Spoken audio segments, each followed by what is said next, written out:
And so, with a round of applause, please help me welcome to the podium the Deputy Minister for Lands and Natural Resources. Why are we not clapping, ladies and gentlemen? Please, let's do it better. Good morning.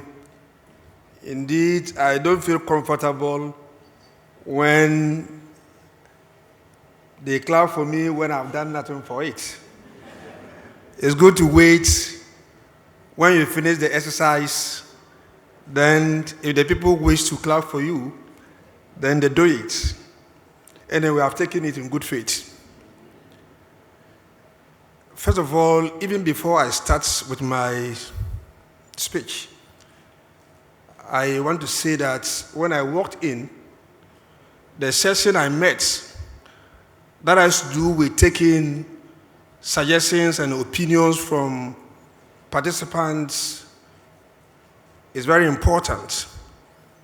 And I want to acknowledge the few who have spoken out and to assure you that your comments have been noted. Indeed, there is a shift from the way we used to do things. As I speak to you, next week the minister will be leading a team to go to wherever we have miners in order that we are able to register them there instead of waiting for them to come to the Mineral Commission's office. And I also listened to my sister, a lecturer, who also suggested that there's the need for us to go to the so-called galamseyers and then listen to them. That way, we'll be well informed. Again, I want to assure you that we are doing that. We want to bring everybody on board so that whatever decisions we take, everybody will own it. Thank you for your suggestions. Now, I stand here wearing two hats. The Chief of Staff, Honorable Julius Deborah, should have been here in person.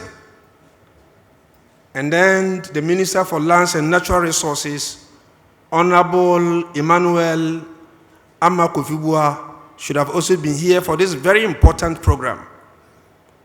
This morning when I walked to the office, my minister told me, this is a speech I prepared for this program. Go and represent me because the president is summoning us for a very important program. Then a call came from Chief of Staff to say that go and wear two hats. And so I may look ugly, but I'm supposed to wear two hats. So accept me in that form.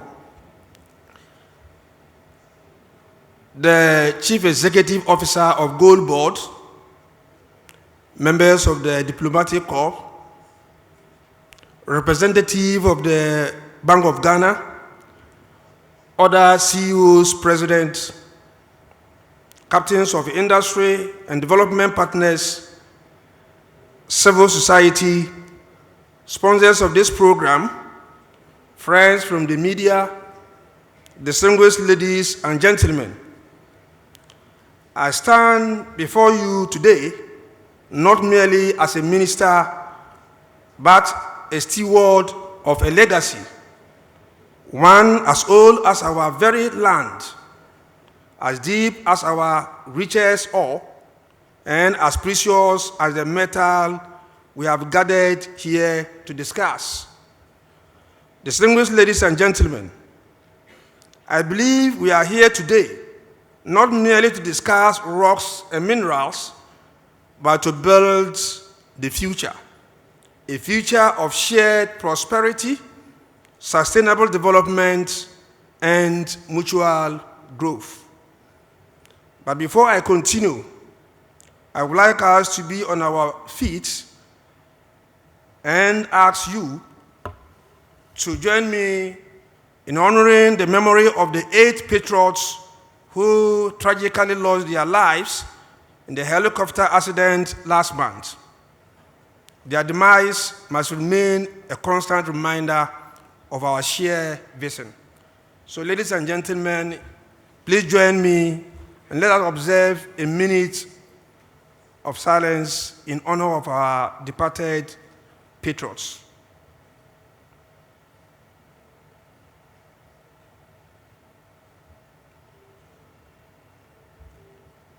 Thank you.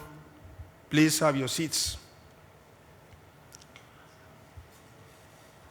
Ghana's gold story began long before the world knew our name. From the ancient trade routes of Wangara merchants to the colonial designation of the Gold Coast, our land has always whispered the promise of wealth. Today, mining remains the bedrock of our nation's economic stability, contributing significantly to government's revenue, foreign exchange earnings, and job creation.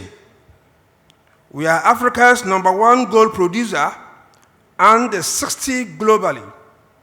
Some of the world's top gold mining firms, including Newmont, Goldfields, Anglo Gold Ashanti, and now Zinjin, have found a home in Ghana. Their presence highlights Ghana's global appeal as a mining destination and ever reflects the strength of our bilateral partnership. The figures are impressive, and we celebrate them. And yet, what we witness today is the paradox of plenty, a nation rich in gold, yet grappling with limited infrastructure and social development, especially in mining communities. Illegal mining, environmental degradation, and the urgent need to retain more value within our bodies. This is our reality, and the time has come for us to change the narrative. The future begins today, and it starts with us.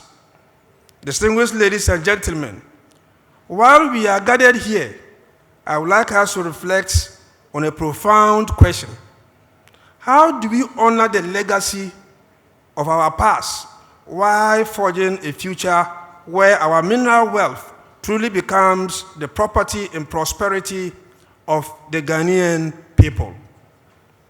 Under the visionary leadership of His Excellency John Dramani Mahama, we have moved from rhetoric to reform. The reset agenda is not just a slogan, it is a blueprint for transformation, one that is focused on what lies beyond the figures. Distinguished ladies and gentlemen, in response to these challenges, we have taken several strategic steps, culminating in a comprehensive, sustainable agenda and robust policy reforms for the mining industry. These include enhancing transparency, enforcing legislation, and aligning with global sustainability standards to protect our environment and communities. These policies include a comprehensive review of the Minerals and Mining Act 2006, Act 703, and the Minerals and Mining Policy 2014 through extensive stakeholder engagement to align with global best practices. 2, formalization and regulation of the small-scale mining industry to curb illegalities while protecting livelihoods. This has been achieved with the rollout of responsible cooperative mining and skills development program aimed at reforming the small-scale sector built on a model of community ownership, professional mining, and modern equipment. I think I mentioned this earlier on, that the minister will be leading a team next week using what we call the Responsible Cooperative Mining and Skills Development Program to get to the people and to register them at their doorsteps. 3, enhancement of local content and participation to ensure more Ghanaians benefit from the value chain. 4, promotion of environmental sustainability through stronger reclamation and land restoration policies to not just reclaim old mine-out sites, but to transform them into productive agricultural hubs and community assets, and also turning scars into symbols of renewal. Again, it is also to ensure a comprehensive audit of the licensing regimes with strict and fair sanctions grounded firmly in the rule of law. Distinguished ladies and gentlemen, our friends in the media, we believe mining must continue to serve as a catalyst for industrialization, infrastructure development, and community empowerment. Hence, we are committed to ensuring that the benefits of Ghana's mineral wealth are felt not only by investors, but more importantly, by the ordinary Ghanaian, our youth, our women, and very importantly, our mining communities. This is a paradigm shift beyond the colonial dig and ship model to a value-added approach model. Our vision is clear. Ghana must transform from being primarily an exporter of raw materials to a hub for value addition. The downstream processing and also responsible resource mobilization must be our focus. We are also embracing digital transformation, leveraging technology for equipment tracking, mineral traceability, monitoring, and also governance. This digital leap, incorporating fintech-enabled solutions, will secure unprecedented transparency and bolster investor confidence.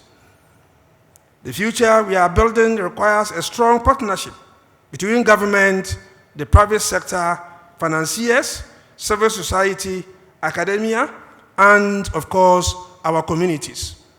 This conversation provides a platform to share ideas, debate solutions, and forge collaborations that will shape Ghana's mining story for generations to come. So I say to the large-scale mining companies, partner with us in this new vision. Invest in our downstream projects. Mentor Ghanaian businesses in the value chain, and exceed your environmental and social obligations. To our small-scale miners, the government is your partner. Let us work together to make small-scale mining a proud, legal, and environmentally sustainable profession. To the financiers or to the financial institutions and technological investors, your capital and your creativity are the fuel for this transformation. Invest in our processing facilities and refineries and help us build a modern, sustainable industry of the future. Distinguished ladies and gentlemen, the task ahead of us is huge, but the opportunity is even greater. Ghana's mineral wealth must become the backbone of a sustainable, inclusive, and globally competitive economy. Together, we can ensure that Ghana's gold is not just a resource beneath our soil, but a legacy of prosperity for our people. Ladies and gentlemen, on behalf of the Ministry of Lands and Natural Resources and His Excellency, the President of the Republic of Ghana, I thank you all for your commitment, and I look forward to transformative outcomes of this important conversation. May the good Lord bless us and bless our country, Ghana. Thank you.